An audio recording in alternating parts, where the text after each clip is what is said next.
Okay, next up we've got Transpower. I wonder where they sit on this. Transpower, I think they're back online. Organisational submission, we've got Raywin, Moss and Joe joining us. Welcome, ladies, and you've got us for 10 minutes, but of course you can leave some time for questions at the end. Thank you. Kia ora, and thank you for the opportunity to present today on the Regulatory Standards Bill. Being conscious of time, we'll keep introductions brief. So I'm Raywin Moss, EGM, Customer and External Affairs, and with me is Joe Moore, our Senior Corporate Counsel. And I think you'll no doubt be familiar with who Transpower are. We're the owner and operator of the National Electricity Transmission Grid, and we're here to talk to you about the existing regulatory regime that applies to the grid and that we expect to continue to apply, and the potential impact of one particular clause of the bill, Clause 8C. Perhaps just to touch on, so electricity lines have perhaps an unusual sort of regulatory regime compared to other infrastructure. So I'll just touch on that briefly. So the bulk of overhead lines that make up the national grid were constructed during the 1930s and then through from the 1950s through to about the 1980s. And at that time, at the point that they were being built, there were offers of compensation and acquisition would have been under the relevant regime at the time, probably including the earlier versions of the Public Works Act. And in most instances, formal property rights were not necessarily obtained. As a result of that, about 93% of our overhead lines, which run the length of the country, rely on statutory rights under the Electricity Act. And the Act authorises the occupation of land and sets out the work that can occur on our lines before compensation is payable or property rights need to be obtained. So the need to obtain property rights is mostly triggered in urban areas, occasionally in rural areas, where we might be upgrading lines, for example, adding a second conductor to a line. The Electricity Act also provides protections, so regulations under the Act set safe distances, for instance, for locating buildings and earthworks from lines, and there's also regulations around vegetation trimming, all designed to ensure that public safety and that the assets aren't compromised. I'll hand to Joe. Thanks, Raywin. In addition to the Electricity Act, further protections for existing lines are provided by national direction under the RMA. And this national direction requires corridors around the lines to prevent inappropriate development from being established, and the relevant restrictions also relate to buildings, structures and earthworks. And the national direction package for phase 2 of the RMA proposes that those restrictions be placed in regulations under the RMA. And these protections are important, particularly for avoiding additional or new housing being constructed under lines. So inappropriate development can compromise existing electricity lines, whether it's buildings, construction too close to the lines, trees falling into the lines, and it can also have a big impact on public safety. So against that background, we've lodged quite a targeted submission on Clause 8C of the bill, and as you'll be aware, that sets out one of the principles for responsible regulation, and it provides that legislation and also regulation shouldn't impair property without landowner agreement unless there's good justification, fair compensation, and that the compensation is payable by the party benefiting.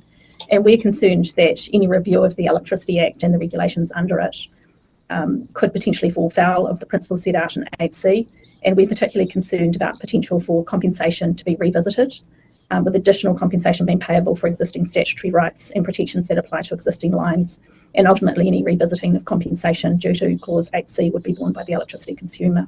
So to address this situation, we've suggested that the Electricity Act and regulations under it are exempted from Clause 8C, and we've also suggested that protections afforded to existing infrastructure, including under the RMA, are likewise exempted. So we're happy to take questions. Very good. I can see there's a question from the Honourable Megan Woods. Thank you, and thank you for your very detailed submission. I've got two questions. One is the section around compensation that could be required and that would fall on consumers putting up power prices. You've talked about the fact that people bought properties knowing that the Electricity Act allowed these lines over their properties, and you talk about over 11,000 kilometres of transmission lines. Have you done any back of the envelopes of what the impact on people's power bills, whether they be households or businesses, would be? No, we haven't. But I mean, you're quite right that we have, the asset base is extensive, and I guess we have no idea at what level compensation would be set if that was to occur. But that would be expensive. That would be expensive, yeah. And it would not be factored into TPM, would it? or would it just be a flat fee?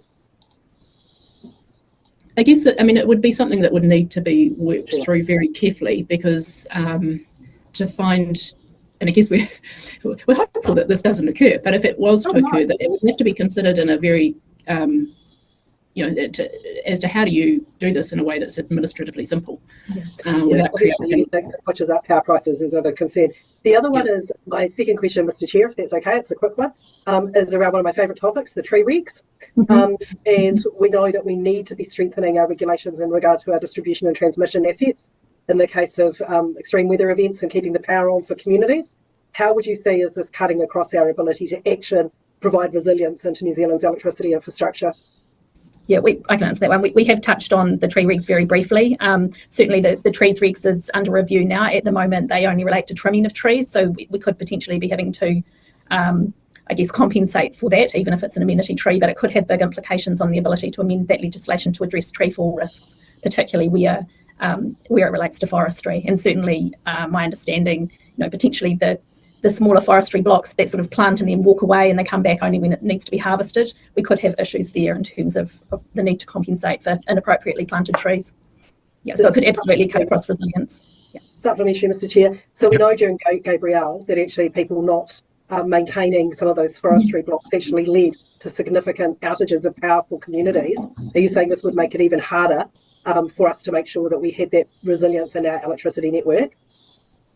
I think it could well do that, depending on how the requirement for compensation played out. Certainly under the Electricity Act at the moment, we can't get on and do work until compensation is agreed where it's triggered. So if there's that kind of regime put in place in terms of that payment of compensation, it could impact on that.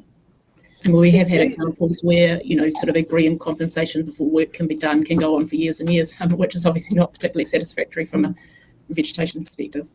And would also push up power prices if there's having to be more compensation for this. So pretty gloomy picture all round.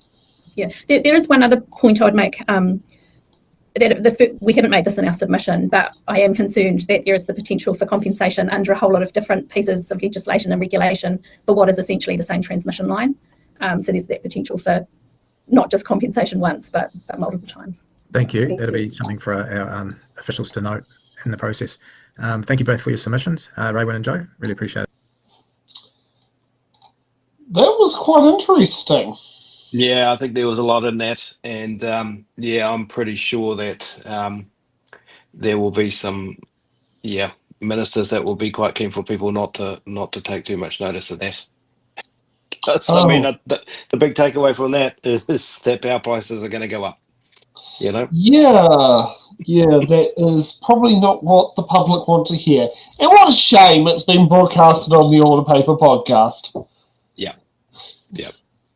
I mean, the regime has been in place for a very long time, that when you put a power line on someone's property or their farm, the compensation regime is in place and everyone gets paid and then we move on. But this new piece of legislation is going to affect a new compensation regime on top of the existing one. And who ultimately pays? Power consumers. You and me, buddy. You and me, and there we go. So it does remind me a bit about how Damien Young, I'm not sure, you more know his father, Stephen, but Damien had a property on Waikawa Beach Road that sat and the electricity national grid transmission lines went in through the property. And as a result, they got free power as part of the compensation. And so underneath all of that, underneath all the power lines, was vegetables getting grown. Probably not a bad use of land, and probably a bit better than pine trees. Yep. Yeah. And maybe that's something that needs to be put out. It's like, you can still have your veggie patch under your power pylons, just can't have your pine trees. No, that's right. Yeah, but I think that there's a lot in that, and I think we shouldn't be just letting that one run, sneak through. We should actually be quite concerned about what was just said there. Yeah. Okay.